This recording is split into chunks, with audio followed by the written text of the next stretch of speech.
Todd, what are we looking at right now? Computer buttons and blinky lights. But why are we looking at so many computer buttons and It blinker was just lights? sort of you go 4 years on something with a group of 100 people, and that's what we spend our entire days doing. Like, we live with this.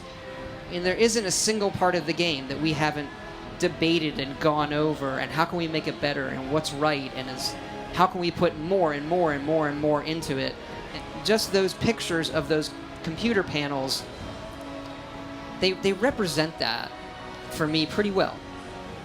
So you talk about building these worlds and building them from the ground up and trying to capture all those details. Now you're making a game that's coming out to the PS4, the Xbox One, and the latest PCs. What does having that extra horsepower working on current-gen consoles allow you to do, especially in terms of details, that you weren't able to do before? Most games today have really good graphics. Mm-hmm. That's pretty standard, but memory is important to us, how much memory it has. Is we can make a world that has more, not just more details, but more dynamic details that we can keep track of, or we can stream in and load quicker, and all of that suspends your disbelief that this is a real world.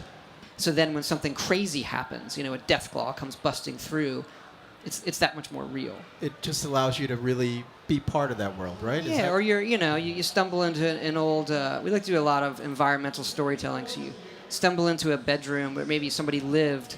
It's just like a little beats of your own private thinking in those moments. Todd, another thing you talked about is building the game on an upgraded version of the Creation Engine. You mentioned full physical base rendering and dynamic volumetric lighting. Now, I know what I saw. I saw the water looks beautiful, the world looks beautiful. And what does that mean to the gamer? So the gamer looks prettier, so people like that. The volumetric lighting, when the weather rolls in, that sense of haze isn't just a series of effects that are on the screen. They're actually tessellated, polygonal volumetric lighting that is hazing the world, and it's really good for Fallout because we're doing a lot of things that, even though we have areas that load, we have a lot more things that don't load. So you're going to enter into like a destroyed house, and then those dust and light fog shafts that are coming through, various holes from where the sun is.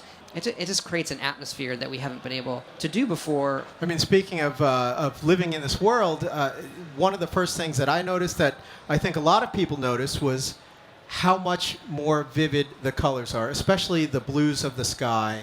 Yeah, and it was funny. I think we're so used to it because we've been working on the game for so long that when people said, "Oh my God, there's blue," and looking back at 3, there is this sameness to the environment. If you're playing the game for an 8-hour stretch, it can be a little depressing. So our view was the world's already destroyed. You're going to get a lot of grays and browns and dust. And Istvan Pele, our lead artist on it, was really into calling out things for your attention that had bits of color that we wanted to do anyway. So finding the right balance of that. The other thing that people need to know, we kind of hint at it in the trailer and the other footage, is that there is different weather. We actually have a part of the world we call the glowing sea, which is where the bomb falls. That looks more like your classic Fallout 3 wasteland, but even more so.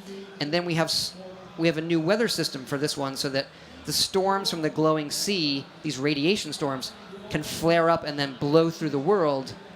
And when the lightning goes off, you get radiated. But that creates a very post-apocalyptic look. And so having that change while you're playing the game is really important to us.